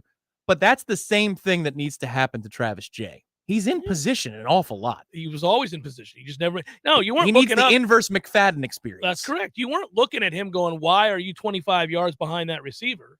He was usually in their hip pocket. He just never made the play. Right. It drove me nuts because the hard part is staying with the receiver, is to have blanket coverage. That's hard to do. As old as football, everybody knows this, but the offensive player knows where he's going. Right. It's very difficult to play defense. Finish the play. You've got to flip your hips and get in that pocket and go. You got to have the requisite speed and strength and size and change of direction. You got to have a football IQ to pattern read. You got to do all these things. And if you're in a position when the ball is in the air that it becomes a one-on-one, you just got to win some of those. And your reward for being in position is to make that play. It's really hard to be in position. And guys fight like hell to be in position. Now all you got to do, if you are in position and the ball is coming your way and you're reading the eyes of the receiver and you realize that that's your time to shine, baby. Now you get to go make a play. You got to you got to get nasty. Like in your mind, that has to be, I can't say what I would think. Like I put guys in categories in my mind, and players do this, right? When you're competing, and it's, it's not, you're not walking around in a business, in a society, so you can think what you'd have to think. Yeah, you got to ragdoll this guy. Yes. Proverbially speaking. Correct. I got to treat this guy with zero respect. It's a physical game after all. I got to make a play. There's a tone going to be set out here today. So fair to say, though, at the end of the discussion, that he's a wild card. You're not saying inside track because I like what he did in spring. You're saying wild card. No. And he's just a guy that if Florida State has a surprise season, if Florida State wins, 9 games, and we're looking back on a 9-3 regular season, and we ask ourselves why, well, you're going to start with the fact that if they were to win 9 games, Jordan Travis played well and stayed healthy. That'd be the first thing I'd tell you. What a 9-win season means is that Jordan Travis stayed healthy and played well. Now, you start drawing other conclusions about a 9-win season. What else had to happen? Well, I think if you're going to extrapolate all of this out, I just led with Jordan Travis having a good year. Who was he throwing to? Probably Micah Pittman. Had a big season. Yeah. Trey Benson ran the ball with authority, caught the ball to the backfield. You hit on at least 2 of the offensive line transfers, at least 2. And your candidates are Lyles, Harris, and Emmanuel. Yeah. So at least 2 of them have been good players. Well, I think it's probably important that, Harris and Lyles played well. I think that's fair. But where else would you go to tell the story of a 9-win season? Jared Verse was solid. And then who are your surprises? Well, okay, before I get to them, I would tell you that the other thing that had to have happened is Tatum Bethune had to have come in and had the kind of season, the productivity that he had at UCF, he's having here. He's a sideline-to-sideline guy, making a ton of tackles, over 100 tackles, let's say, and he's a leader that we think he can be. And he obviously would have had to stay healthy. All right, so there's that. Maybe Amari Gaynor took a step forward. Had a good spring. Showed some signs too at the end of fall. That's now a trend. Yes. Okay. All right. And then I'm saying I'm getting to a lot of places before I'm getting to Travis J, to answer your question. I'm getting a lot of places before I'm getting to Travis J. Glad I didn't submit my top 40 list. Forgot about Amari. Glad you didn't either. Thank you. I got to do that this evening. But, you're looking at guys like that. I mean, Deloach is going to have a good year. I think he is. He had a good year last year, frankly. Very good year, actually. I don't know. I think one thing that I would note, and I know we got a break, I do think that kind of hidden in all of this is Joshua Farmer has to have a good year. In the interior rotation? I think he's going to have a good year. I think he's going to play well for the snaps he's given. Yeah. Yeah. I think he'll be a good... Well, look, Lovett and Cooper are more important. I'm not telling you that. No, you've got a top 3, too, and Ray's going to be good. Then it's Farmer Jackson. That's... Yeah. But they have to be good. I mean, those guys get winded, man. It's hot. Yeah. Yes. They're fat. We got to move them around. Got to get some dudes in there. These are facts. Yes. Jeff Cameron Show, 93.3 Real Talk Radio, Warchant TV. Warchant TV. Hey, you, can't you read the sign? It says, keep off the grass. Oh, but I just wanted to feel it. Excuse me? I wanted to feel what it was like to have an amazing lawn like you do. It always looks so good, even in the summertime. How do you do it, neighbor? They're called Lawn Johns. They come once a week. Maybe you should give them a call so you can tell other people to stay off your lawn. How's that sound? Ooh, yes. I would love to tell people to stay off my lawn. For the very best in lawn care, call the Lawn Johns at 850-322-2567. Stay off my lawn. Hey, this is Dustin Rivers. During the pandemic, I noticed restaurants struggling with online ordering and watched as all the major third parties took advantage of our local restaurants and thought there must be a better way, which is why I created foodiestakeout.com. The unique thing about Foodies Takeout is that restaurants keep 100% of their order revenue versus splitting upwards of 30% with the third parties like Uber Eats and Bite Squad. At Foodies Takeout, you can find some of your favorite restaurants, such as Jerry's Midtown Cafe, Misty's Kitchen in Frenchtown, Casa Grande, and even El Jalisco. Or if you're on the north side of town, check out Horizons Bar and Grill. Why not give us a try? Head to foodiestakeout.com or text foodies to 230-9456, and I'll even give you 10% off your first meal. Supporting local restaurants has never been easier. Visit foodiestakeout.com. Hi, this is Justin Colvin, founder of the Medicare Help Desk. I routinely speak to seniors who are overwhelmed by the multitude of coverage options available to them. That's why I created the Medicare Help Desk radio show. Tune in every Sunday at 11:30 a.m. where I provide clear answers to all your questions about Medicare. This is Patty Wilson. Oh, I'm sorry. We're ready. He's recording. Why are you always saying your last name? It's Patty and Scott. Everybody I don't knows know who that. Patty and Scott. I don't know. This is Patty Wilson. This is. I am Patty Wilson. What is the idea behind said promo? It's for Patty's Playhouse. We're on Patty's Playhouse Saturdays at 11. Tune in. That's stupid. Just tune in. Saturdays at 11. Patty Wilson, Patty's Playhouse. House talk with a happy ending. Each and every time. Whitten Glass has been taking care of families since 1945. Experienced, reliable professionals who offer only the best, like Whitten's top-of-the-line bath enclosures. Eye-catching storefronts are a specialty at Whitten Glass, and they provide precise installation. Whitten Glass, Tallahassee's first family in glass. Online at whittenglass.com. Call 850-222-5781. Welcome back to the quickest podcast ever, brought to you by Kohl's. Today's topic, Father's Day deals. Dads can be tough to shop for. Not at Kohl's. I got my dad a shirt for just $11.04. Okay, that is pretty great. It gets better. You can take an extra 15% off already amazing deals like 20% off grilling tools and, not to mention, 25% off Under Armour gear. All right, I'm sold. Oh, and you can save even more with a Kohl's card. More style and more savings? On my way there now. Select styles 15% off items June 19th. Under Armour coupons do not apply. Some exclusions apply. See store or Kohl's.com for details. Hey, Dad? Cool if I change this? They may not get each other's music, but they can both get a COVID-19 booster shot. Because the CDC recommends booster shots for people 12 years and older after completion of a primary series. Schedule an appointment as soon as you are eligible. Sponsored by BioNTech and Pfizer.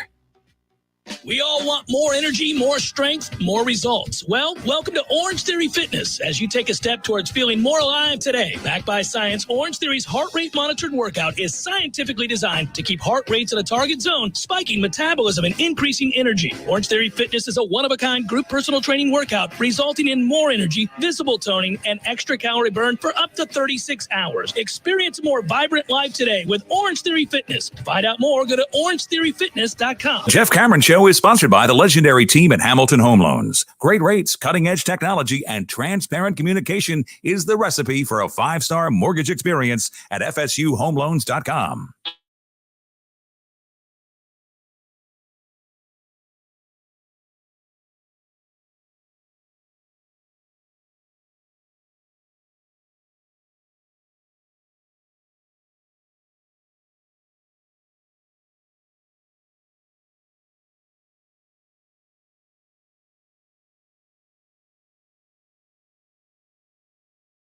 Those guys that I used to talk about on the Jeff Cameron Show? I had to be educated about that. I never heard it in real time, but when you would bring up Waylon, you explained it to me once, and I was, really awesome. Enthused. No, the guy was great. He was steady making busts. He let's take a look inside them there tomatoes. I think something's up.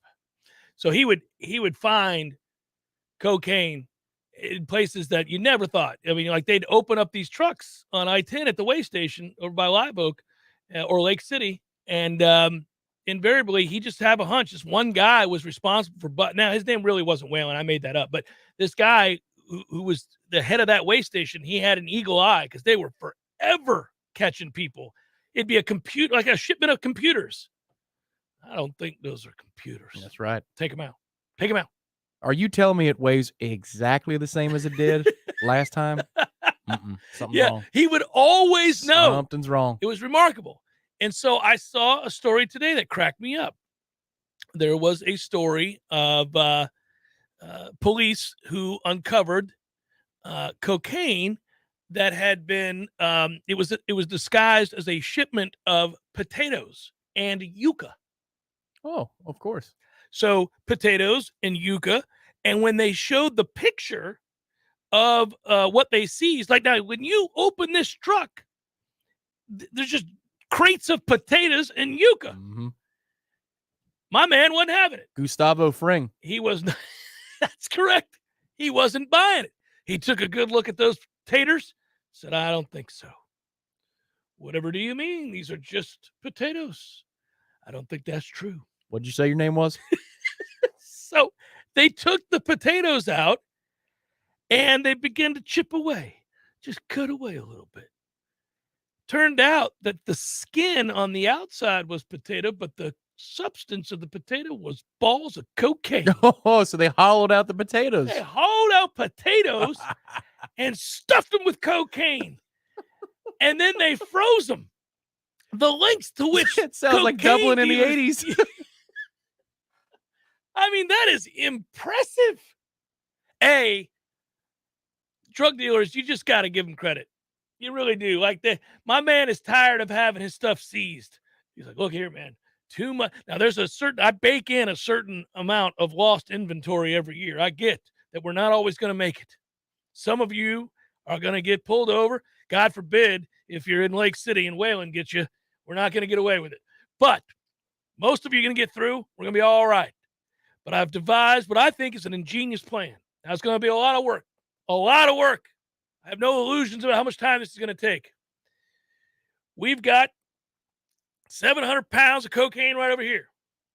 My plan, Mary, Lisa, Sarah, John, you guys are going to peel these potatoes all night if you have to, frankly. But I need you to keep the skin as whole as possible. Cut them like you do, like a hard-boiled egg. Don't crack all the egg. Just get the shells so they're cracked a little bit. You got to leave them out a little while. If you do it when they're too cold, it doesn't work. You leave them out a little while. You just one-time it. Let's not triple down on the popping of the egg. Just one-time it. And you can keep the shell firmly intact for the most part. Now, these potatoes, we're just doing a counterclockwise or a clockwise, whatever works for you. John, you've done it. I've seen you do it. You're just going to skin a little bit here. You're going to skin. Now, we're going to keep that rolling. You got to twist your hand. You got to twist your hand. That way, you're not having to keep doing the thing over. We're not raking the thing like we would if we were actually eating the potato. By the way, guys, we're not eating the potatoes. None of us are eating the potatoes, okay? That's not what we're doing here. Anyhow, so once you get the skin and you get it all off right there, now you keep that skin. We're going to go ahead and put those skins over here. Now we're all right. Now we got skins. You're going to hollow out the potato now. All that's left is the tater itself. Now, we need a little shell of tater. Now, you're going to hollow this out. Now, you're going to stuff it full of cocaine. The cocaine's over there. You guys are going to stuff these potatoes with cocaine. And then we're going to put the skins back on them, and we're going to freeze them. That's how they adhere. That's how they adhere. So now we've got this thing. We got a cocaine potato, kids. We got a cocaine potato. This is going to work. And then we're going to stuff them in the truck. And it's arduous, but I'm tired of my cocaine being seized. So now we're going to have these crates full of, and who's going to think to look inside a potato that looks like, because it is, potato skin. Then even if they peel the skin, they see real potato because we were careful. We didn't break it all up. Now, they're never going to know. Imagine, he's like lamenting in prison, I thought I had it, but much to my chagrin, they got us again. Somebody thought that these potatoes were made of cocaine. They were right. And here I am. Two things. I think, number one, if you're in that position as the lord of these drugs, you want drivers that don't know what they're hauling. Correct. Because then it's plausible deniability. You want them to believe wholeheartedly that they're shipping potatoes. Correct. You want them incredulous. Mm-hmm. Not because you're, protecting them. They're probably still going to jail. Yeah. But you want them to believe. What? And these potatoes are cocaine. Right. What in the world? They look like potatoes. You're going to get the driver back in the truck more times if they don't have a guilty conscience. Yeah. Right. So that's number one. I could never do this. Like, even if I wanted to. Like, if somebody had approached me at a vulnerable period in my life and said, Jeff, if you can ship these potatoes from Miami. Trust me, they're just potatoes. Oh, gotcha. I'm not asking. Why do you keep telling me that they're potatoes? You repeated yourself 4 times, Steve. Why are you sweating? It's ridiculous. Are they potatoes or what? Yes, they're potatoes. Okay, I gotcha. Anyhow, we're going to Atlanta. All right, I'm going from Miami to Atlanta. Got it. It's a long drive. I'll get plenty of rest. You do that, Jeff. I will. I would, if I knew it was cocaine, that'd be it. I'd get pulled over. You know why I pulled you over? The cocaine. You pulled me over because of the cocaine, didn't you? So the second thing I'll ask is I need you to rate percentage chance I was behind a criminal on the road. Because on Sunday, returning home, went north of Tampa, cut over on Bears to get to the Suncoast. It's just a much easier drive, especially you're rolling the dice on 75 and 10 on a Sunday. So I'm going up Pinellas County all the way through on the Suncoast. And around, I don't know, Chiefland, about a 2-hour drive away, there is a budget rental truck that is on the road with me. Now, this budget truck is covered in dirt and sand. It is going 75 to 80 miles an hour. Usually they have a governor on him, so he must have removed the governor. Right. That's another piece of evidence. Yep. It's a moving. I mean, it's probably between 70 and 75. I'd pull that guy over immediately. If you got an 80 mile per hour, it's 75 probably. It's 65, so he's going 10 over. I was going maybe 7 or 8, so I'm with him back and forth for the better part of 2 hours. And there is just dirt and sand coming off of every part of this truck, every part of it, the top, the sides, the whole way. Off-roading. And he turns towards Chairs, which is the turn off I-10. Good old Chairs. And he is hauling down Chairs towards I-10 as I turn off on Buck Lake. What is the percentage chance that that truck that is covered in dirt and can go over the governor's Filth, speed? I tell you. 45% chance? Yeah, probably. But I mean, see, this is again the problem. If you are hauling cocaine or any other drug for that matter, I'm not saying the dirt was drugs. I'm just saying, what the hell? How does a whole truck get covered in the hell out of this thing? Yeah, we were in the middle of the woods loading stuff up. That's what I'm saying. No, I got you. But what I'm saying is, like, that guy stood out to you. That's not the deal, man. If you're a guy who's doing that, you gotta wash that truck. I'm saying it's low level. You gotta wash that truck. It's a low level, clearly. Yeah, dumb. He's dumb. He's drawing attention to himself. But they also did not take 75 and 10. Right. They took the other way. Yeah, they're taking. Yeah. See, I think you're better off in that situation if you got a U-Haul. You know, if it's standard dirty, whatever. But if it's like filthy because you had to go off into the woods to get your stuff, then you got to clean that thing up because you're already drawing attention. You go the speed limit because cops know those things have governors on them as well. Right. So you really can't do but more than 2 miles per hour over the speed limit. If I got behind him for any stretch too, you'd hear it on the windshield because the sand and dirt's coming off for, hours. Where are you with a rental truck that you have that on it? That is absurd. Well, this guy thought he could solve for the future by stuffing cocaine into potatoes, but alas, he could not. He has been caught. Yucca didn't work either. We'll come back and solve for the real future in a moment here from our friends at ISF. It's Jeff Cameron Show, 93.3 Real Talk Radio, Warchant TV. Your local news now. The Leon County Sheriff's Office responded to a call about shots fired at the Springfield Apartments Wednesday. The call about the incident came in before noon. One person has been taken into custody, but no injuries were reported. This is still an active investigation. If anyone has any additional information or videos related to the incident, contact the Violent Crimes Unit at 850-606-3300 or Crime Stoppers at 850-574-TIPS. The Wakulla County Sheriff's Office arrested a man in connection to a Tuesday night stabbing at Hudson Park in Crawfordville. Deputies received a complaint of a possible disturbance at Walmart where a man appeared to be chasing another. Shortly after, a 911 call about a stabbing at the park came in. Deputies found the victim with stab wounds in his shoulder and arm at the Sonic in Crawfordville. He was taken to a hospital for treatment. The victim provided deputies with a description and the name of the suspect. WCSO found and arrested Jose Figueroa a short time later at the nearby Ace Hardware store. This is Rachel Lene with your Real Talk 93.3 Local News Update, brought to you by Macklemore Systems, Tallahassee's go-to Mac store. Check them out online at MacklemoreSystems.com. This is meteorologist Paul Trombley with your Real Talk 93.3 weather update. A heat advisory continues until 8 p.m. tonight. Partly cloudy skies this afternoon with a slight chance for isolated storms. High of 99, easterly winds 5 to 10 miles per hour. Slight chance for isolated thunderstorms again tonight. Lows dip down to about 75. Partly cloudy tomorrow. Slight chance for scattered storms 99. This report is brought to you by the Lawn Johns. For all your landscaping and lawn care needs, visit thelawnjohns.com. Right now, 95. Hey, no fans, our partner ISF Inc. is a national management and IT consulting firm located right here in Tallahassee, Florida, solving the future for state governments through strategy, process, and technology. As a trusted advisor for state governments, ISF knows the importance of defining a clear and detailed strategy. Our friends at ISF can help your organization create a strategy that sets you on a path to success. ISF Your vision plus our expertise brings your brilliant ideas to life. Visit ISF.com to learn more. ISF, solving the future. Well. Hey, Jeff, look at this place. Yeah. Well, doing well. It's been a while since I've seen you, brother, but, it hasn't been a while since I've been over to Gordo's. I go there on the regular because of you, Eddie.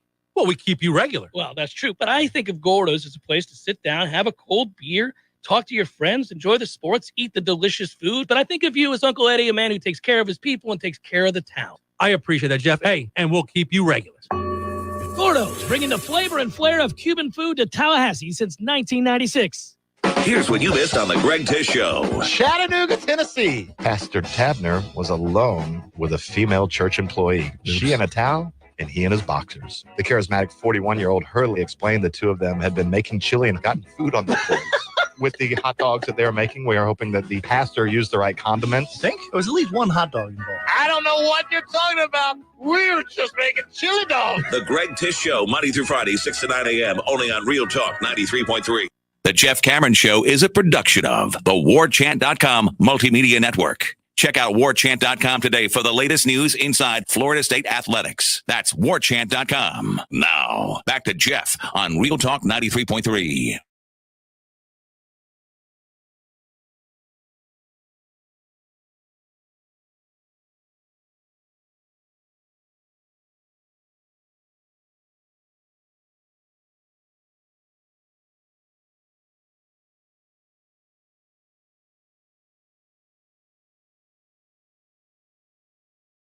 If you are, there's nothing wrong with asking for a little help from Terry's Pool Service. I assume your pool is in good shape, Tom, right? Yeah. Oh, it's excellent shape. I was going to go for a dip the other day, and then the storm from hell came from the north. It's probably hot. Oh, I'm sure the pool is a little warm. That storm cooled it off. Oh, so good. Nice. Summer is here, and your family wants to get in the damn pool. All right. That's what they want to do. And so you got to get that thing together. Can't have green water, yellow pollen, collection of all that other stuff in the corner. Grosses everybody out. But if you do need help, if that's the situation you find yourself in, all is not lost. You can get that help fast. Call Terry's Pool Service. They'll save your pool.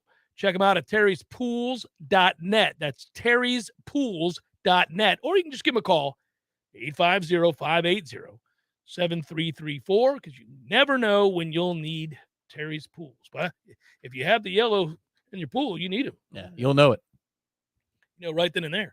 Update as we solve for the future here from our friends at ISF. I'll update you on the U.S. Open. This is a straightforward one since this has been the topic du jour as of late. But I think they have kind of figured this thing out. Tom, we alluded to it earlier. Before I go down that road, I do want to remind everybody about ISF. I understand, as a strategy firm, an IT strategy firm with over 80 unique clients, served on over 1,500 projects all over the country, even though they're located right here in Tallahassee, Florida. They've seen it all. And they have partnered with their clients, many of whom are in state government, and they get it. You have a vision. You want to do amazing things. There are unique challenges that are inherent in government operations. We all know that. And that's where ISF comes in, and they help state governments solve the future through strategy, process, and technology. It's a key component to what they do in that order. And you and your staff, you work hard. You should be rewarded. Your constituents depend on you. They know that. Let's get those processed, brilliant ideas out there. Streamline that process, streamline those workflows, and get the new technologies working to your benefit. Go find out what ISF can do for you, isf.com. You'll come away very impressed. We've been fretting. I'm a golf fan. I work a little bit in the golf industry. I love the sport. It's become, something that I watch every weekend. I care deeply that it succeed. I like the history of the game, and what's happened with Live Golf versus the PGA Tour, if you will, and getting away from the arguments as to whether or not the blood money that Phil Mickelson and Dustin Johnson, Kevin Na, and others have taken is something that's a bridge too far for you. I'm staying away from that argument for now. Obviously, you guys have heard my opinion about this, and you've heard Tom's and everybody's in between, because it is a complex situation, very complex situation. But if you want just to see, not because you care so much about the PGA as an entity, right? Like if you just want to see the history of the game and the players competing in a way that allows for there to be a fair comparison in careers, right? Fans, we like to do that. Like it's something for us in the NBA. Tonight, the NBA finals are on. When you're watching Steph Curry do what he's doing, there's context because you know that he's going to fit in a category of precious few players that have ever transcended the game to this level. How do you know that? Well, because you can compare and contrast players that came before and players that are his modern day competitors, right? You can look at how does this Warriors team shape up when compared to the 1986 Celtics? How do this Boston Celtics team, how do they shape up by way of comparison to the 17-time world champion Celtics teams of the past? Where would you rank them? You can only do that because they're all in the same league comparing decade to decade to decade to decade to decade. So what Live Golf has done now is created this situation where just by throwing cash in an effort to sports wash, they have lured some of the best players in the world away. Some of whom are, you could argue, on the downside of their career. Phil Mickelson's 51 years old, but 52, I think, starting this week. And maybe those guys weren't going to be competitive.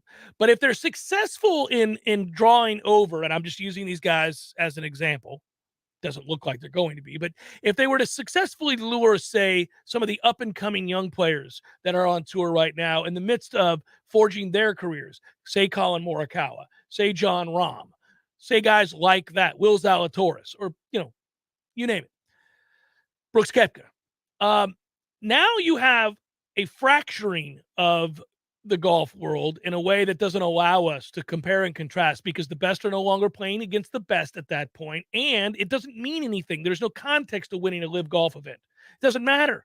There's no comparison to anything that happened before. That event in London is a 54-hole event with a shotgun start. It doesn't compare to anything but exhibitions. It doesn't matter. But if you are losing out on the best players in the world competing at the highest levels, well, the tour will suffer. And I don't have to care about the tour. You don't either. What I care about is competition at its finest, the best of the best competing against one another, because it gives me an opportunity to compare and contrast their greatness to people of yesteryear. And they've been able to do that for over 100 years, and that matters. Yeah, that's one of the things just in terms of the product. The shotgun start is so weak because part of winning a tournament is, if you're not coming from behind, sitting on a 54-hole lead or being in the final two groupings and having to wait all day. That's part of the mental challenge. Scotty Scheffler, the story of Scotty Scheffler on Masters Sunday. Puking and weeping and saying, I'm not ready to do this. I can't do this. And his wife telling him, you are as prepared as anybody you can. That doesn't happen with a shotgun start. No. Because also, you don't even know who's winning. And you could finish on hole number 7. Right. And by the way, yeah, it's stupid. The course is not designed to do that. No, it's not. The whole thing is stupid. It's all stupid. But it also ruins the game for us. And I'm selfish as a fan. I'd like the ability to compare, say, Colin Morikawa's career to somebody who played in the 70s and 80s. Right. That's the thing, that whether because they play the same courses, it's a major or not, the best part of watching the PGA Tour on a Sunday, even if you don't give a damn about the tournament. Yeah, that's where so-and-so hit this shot to win in 1986. Well, for me, here's the final 4 holes of either a first-time winner trying to conquer the nerves. The You're conquering yourself. That's the beauty of golf, is you're always conquering yourself. Yes. The course sometimes will give you a bad break, but it's not as often as you want it to say. After the round's over, golfers are filled with excuses. It's mostly 90% of the time, 99% of the time, it's you, not the course, not the conditions. So how do you beat yourself and your own fears of success? How do you solve for your love future? Yes, I do too. So anyhow, I think we solve for your future. Here it is. I think we know the answer. You just don't give world golf ranking points to those who are playing in 54-hole events in shotgun starts for the Live. And while you can't keep them out of the U.S. Open or the Masters per se, the Masters could, PGA Championship or the other, you name it, the Open Championship. For now, you can't. You can 2 and 3 years down the road, you wait them out because you don't have enough points. Right. Their exemptions are gone. Yeah, your exemptions are gone. You don't qualify. Peace. Get the hell up out of here. Now, if you're the Masters, you could just change the rules. They do. You can just say, "Oh, sorry, Phil. I know you've won 3 times here. You're not invited." Thankfully, the last bastion of morality in America, the Masters, can come to the rescue. Oh, here. they're not doing it for moral reasons. They just decide we don't like the cut of your jib. We've just decided that you're going to take it on down the road. Ain't that the truth? That's right. Yep. That was a You good tell use him, on my Fred part. Ridley. Probables fired up. Do we have a minute and a half? We do. On the number. Go. It's time for how you say with the pitching probables. Speeding up the process. Oh, that was well done. All right, I got exactly. I think it's a short day at the office here. We got A's, Red Sox are in the 4th. It's 3-1 Oakland. That's Paul Blackburn and Rich Hill. Padres, Cubs are in the 2nd, 2-1 San Diego. Joe Musgrove, Matt Swarmer. Orioles, Blue Jays, Tyler Wells, Kevin Gossman. Guardians, Rockies, Tristan McKenzie and Chad Kuhl. Phillies, Nats, Zach Wheeler, Patrick Corbin. Rays, Yankees, Jalen Beeks, Luis Severino. Rangers, Tigers, Martin Perez, Bo Brisky. Brewers, Mets. Like a Brisky?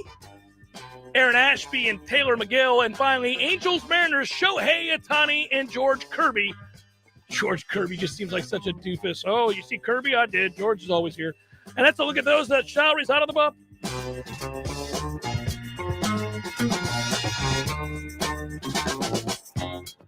That was impressive. I got through it, buddy. I forgot about Brisky. Yeah. Would you like some whiskey? Yeah, I take it to beer. I miss that guy. You think he's still alive? Easily. Yes. That dude's work ethic is going to carry him well into his 80s. I hope he's elevated to the head of the guys that pick up stuff there. Mm-hmm. You got to take it the beer. What a great day that was. I take it the beer. I take it the beer. Good work out of you. Good work, Matthew. Be well, everybody. Have a great day. We'll talk to you real soon, like tomorrow on Libations Friday. Peace.